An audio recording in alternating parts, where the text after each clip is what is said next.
Hi, I'm Karina, and I'm 13 years old. Have you ever thought that you live the tough life? That you don't deserve such trials and tribulations? That you have too much going on right now? I know that. Watch this video to the end and find out how I had to pretend to be mute to survive. I grew up in the ghetto.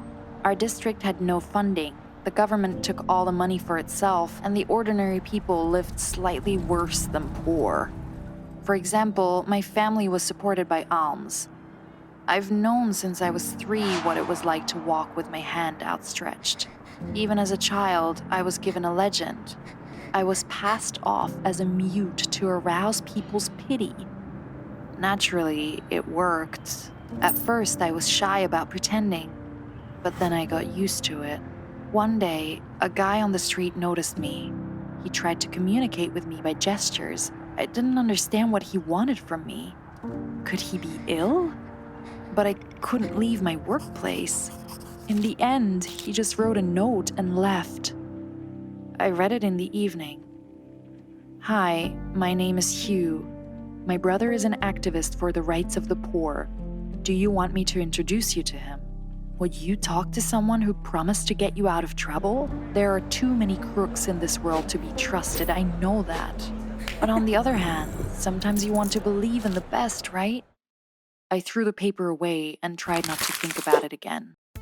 Once we had journalists come to the ghetto, my mother hoped that they would help us crawl out of this hole and gave a big interview.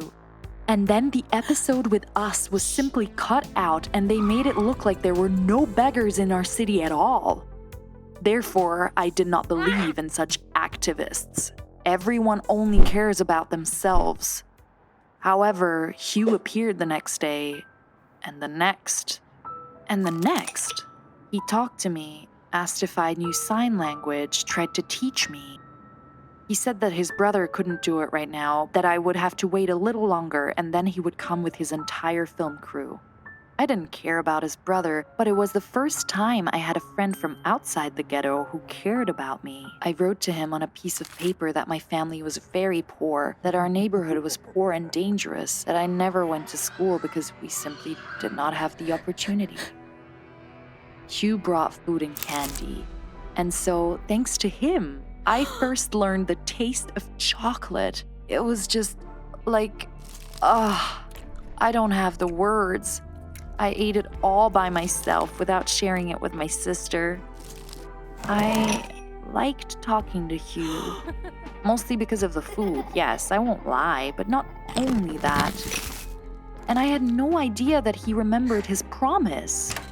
The next day, when I was supposed to go to work, I saw a TV van on the street. My mother and Gertrude followed me out. They also wanted to watch the shooting. I saw Hugh among the camera crew.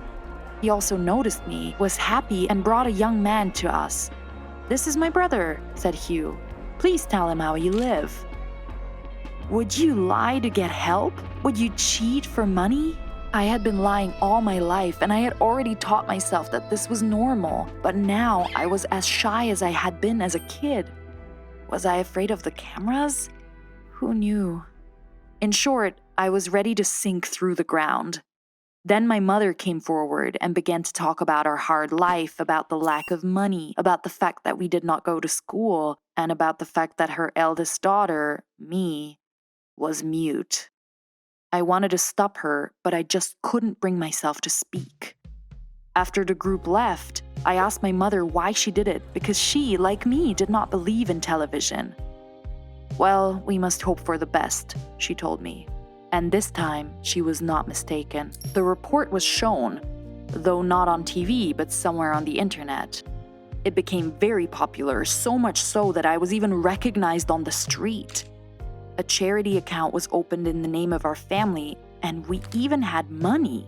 My mother was happy, and I was terrified.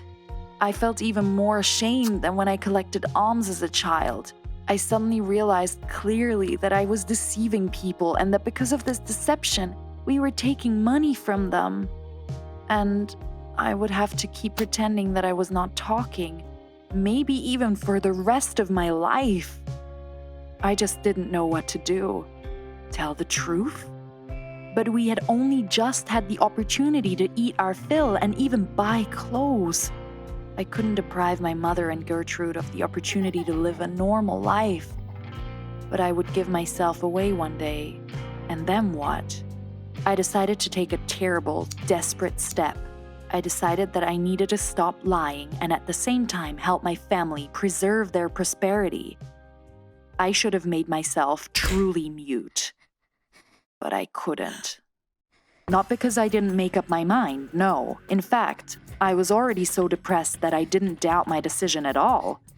My mother appeared in the bathroom and started yelling at me. "What are you doing? Stop!"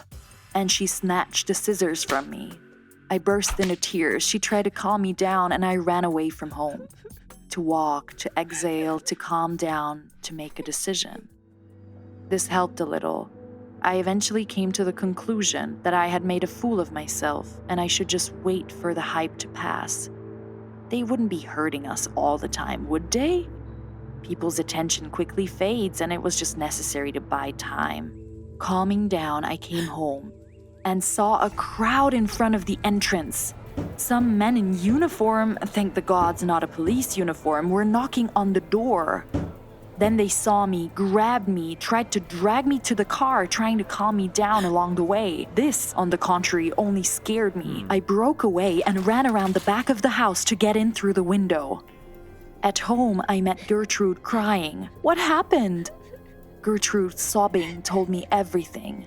She was very scared when there was a scandal between my mother and me. Unfortunately, Hugh was not far away.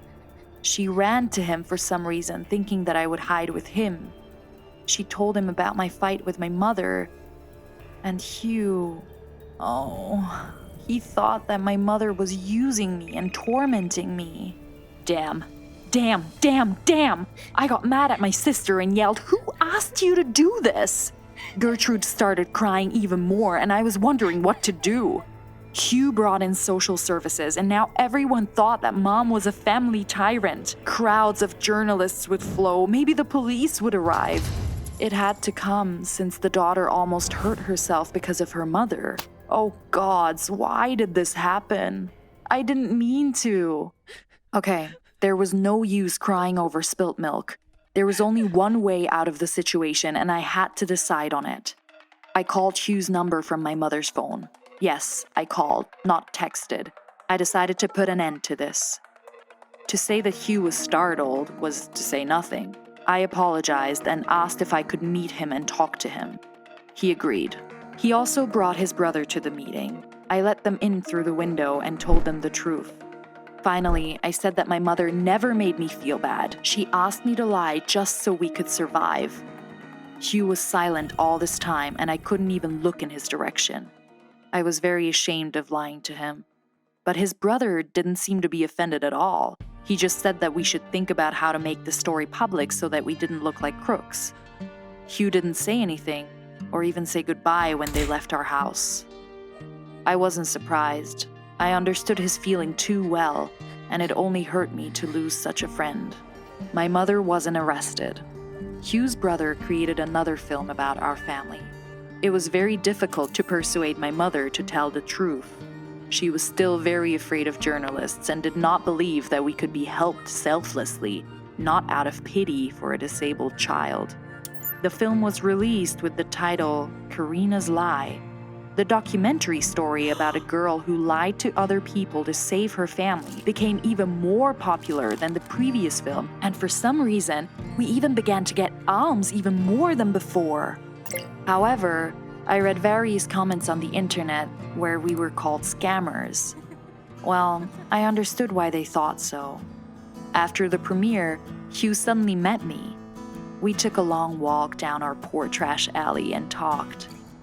He admitted that he was offended with me, but now he understood why I did it. All he asked was that I never did it again. And I agreed with him. I realized that I actually had a voice. Instead of taking it away from me, adjusting to an unfair life, I can use it and bring the truth to people. But it's also important to have fun, isn't it?